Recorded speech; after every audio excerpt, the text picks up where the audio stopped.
Igbo use oil to defend selves against foreign attackers. Wow, this is another serious one.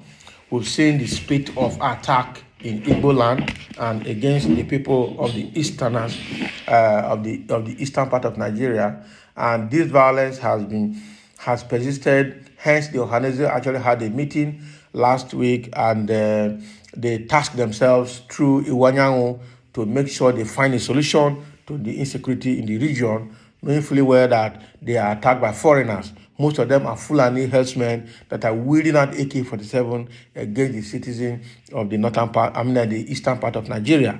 And that can no longer be tolerated. The federal government is not helping, security agencies are not helping, and the people are helpless. Now they are resorting to self-help.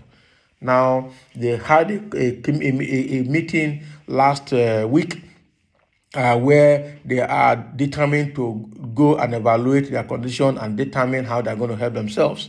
I'm sure what Ohanaeze Youth Council is saying here is exactly probably what is one of the outcome of that meeting. All right. So Igbo use oil to defend themselves against foreign attackers.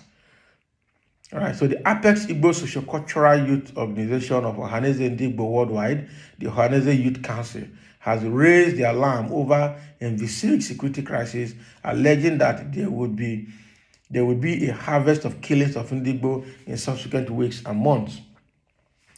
Addressing newsmen at Sheraton Hotel last Friday in Abuja, the national president of OYC, Comrade Igboyaka, likened the recent massacre at Ehu Amufu as a mere tip of the iceberg in comparison to the impending danger that would spread across Ozala, Akegbe, Ituku, Ogu, Elugu, Ezike, among others, if proper care was not exercised.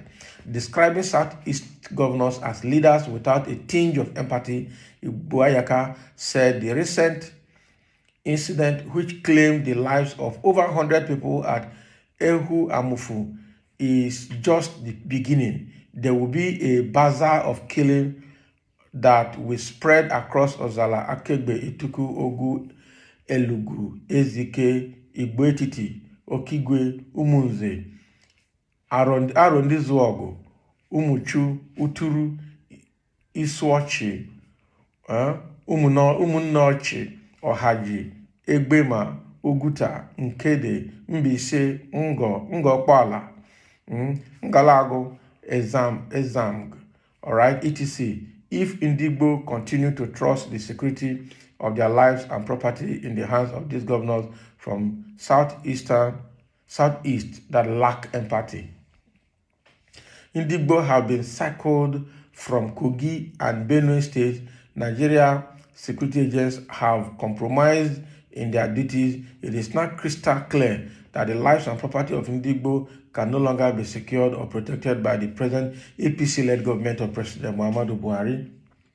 Comrade Igboyaka therefore charged various community town union, presidents and community youth leaders in Igbo land to, as matter of urgency, establish a self-defense security network and commence recruitment of able-bodied youth who would serve in the said capacity for the defense of the people from external elements.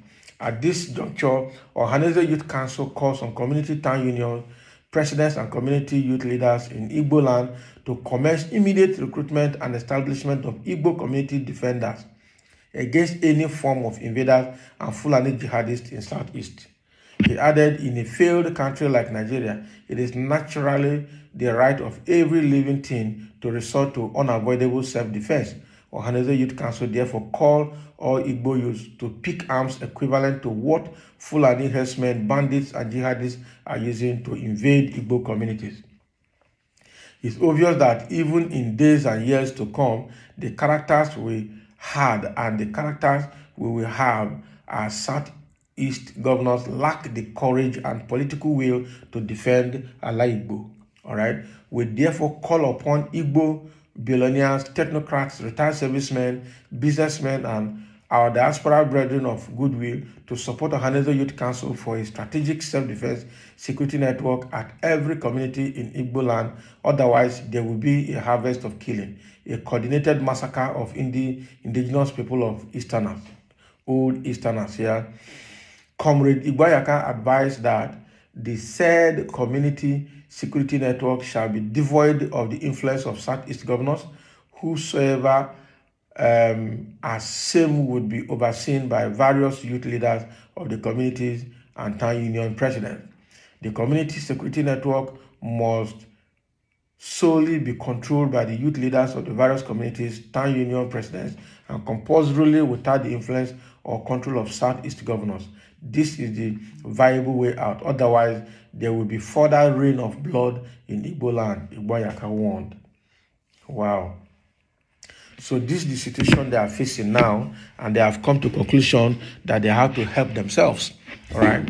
Now, from what has happened in the past 2-3 years, and how the Fulanis have infiltrated Igbo land from Ebonyi State, because that is their entry point, that is their entry toll gate. All right, they've entered and they've caused a lot of problems in Southeast. They've killed people, they've raped women, they've done all manner of things. They wield AK-47 at will and shoot the landowners in the Southeast, and the government have not done anything. Now, because government did not do anything, those people set up ESN to help themselves. Now they connected ESN with IPOB, and they sent the defense headquarters, sent military to Imo State, and they start killing people anyhow, carelessly, especially in Olo. All right, in Olo, they killed a lot of people. They were arresting old men, arresting reverend fathers, arresting priests in the churches, and doing all manner of things, causing problems. You understand? So at the end of the day, they succeeded in making ESN to withdraw a bit to avoid further bloodshed. But still, the AK-47 that these guys are using is still a force, that the Fulani herdsmen. And so the Buhari is looking the other way because it has to do with the Fulanis. Just like they are doing to Middle Belt. Hence, the Middle Belt is supporting the Obi-Dati presidency because the Fulanis can help them, and they are not ready to support the Fulanis anymore. You understand? So now, based on the meeting that these people have had, the Ohanaeze in Igbo last week with their youth, and they were asked to go and find solution to that problem, not depending on the governors or the federal government because they're not going to help. The governors don't have the political willpower to protect the people of the land of Igbo people. All right, they lack empathy, they lack so many things, and so what they're saying is that they don't have to depend on federal government security agencies anymore. They don't have to depend on the governors of the Southeast states anymore because they don't have what it takes to protect the people. So the next thing is to resort to self-help, that they should be prepared to set up independent community security networks at all the communities in Igbo land, and they should secure AK-47 or whatever weapon equivalent to what the Fulanis are using against them to be able to secure themselves. And they have also called on the well-meaning Igbo people in Nigeria and in diaspora, businessmen, ex-servicemen, and all categories of people that have the money to come out and support this initiative to protect Igbo land. If not, you will be there in the city and you will not have a village to visit because the Fulanis would have overtaken all the villages. All right. So to avoid that from happening, anywhere you are, you better contribute to this initiative to see that the land is being protected.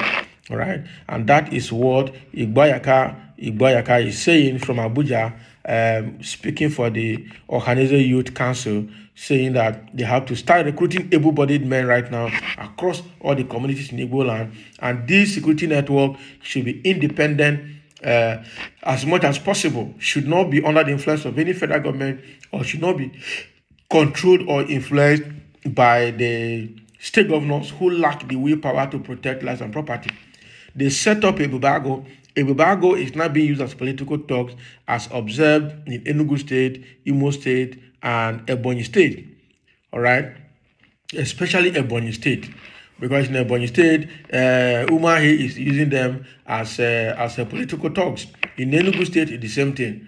All right, so Bubago is not doing the security they're supposed to do. Otherwise, all this killing that is happening in the east shouldn't be happening. Bubago should be able to repel them. The same way Amotekun is doing in the Yoruba land. Amotekun have actually performed better than Bubago. All right, Now the Hisbah is in the north. Nobody's hearing all of this in the north because I'm sure they know themselves and they know how to control themselves. But in the southeast, where the Fulanis have migrated from the north, went to southeast, went to middle belt, and some part of southwest, finding its way to south, all the governors are docile. They're not doing anything about it. They are watching people being killed helplessly. They say that they are chief security officers of the state, but are not securing anything. It's only Akeredolu Nondo that has been able to inaugurate this Motekun and followed it up through and made court cases to make sure they are independent and autonomous as much as possible. And that is how they are operating better now. Other governors are sleeping. Southeast, south governors are sleeping. Some middle belt governors are sleeping. So we don't know what to do. All right. So now the Igbo youths have come out to say they will protect themselves. Comes rain, comes sun. And they've issued a directive to immediately set up the community security network, recruit able-bodied men, and let them be armed equivalent to what the Fulani guys are using, and repel them from their land. Otherwise, there's going to be rain of blood in the near future. And what we have seen recently at Ahuemufu is going to be a tip of the iceberg. More is yet to come. So they really have to prepare themselves. If not, what the Fulanis have planned is a massacre and ethnic cleansing of the Igbo people from their land. Then that should not be permitted at all. So, that is what the Ohanaeze Youth Council is saying. We've got some comments here. They must be reminded that there is gain in good legacy and there is no shame and loss in defense of one's fatherland. Blessed is the soul of a son who perished while defending father's land. For history and posterity will surely be kind to noble names. And that is true. So somebody is trying to encourage the Igbo people to protect themselves. But there's glory in that. There is benefit in that. All right. All right. Is this a joke or what, please? How can we defend ourselves when our very own brothers and sisters in authority have sold us very cheap for their own selfish gain? But they must be respectfully reminded that one day soon they may be forced to be, to exit their land. Yeah, so another person is saying here why it is difficult is because most politicians in authority in Igbo land have sold themselves to the Fulanis and to the Hausas and the Northerners, and that is why this is happening. All right, and it's not only in the Igbo land, even in the southwest, even in the south, most governors and most politicians have sold themselves to the Fulanis and now can't say anything anymore. All right, so that is what we have from the Ohanaeze Youth Council. Let's have your comment below as well, and thank you for listening.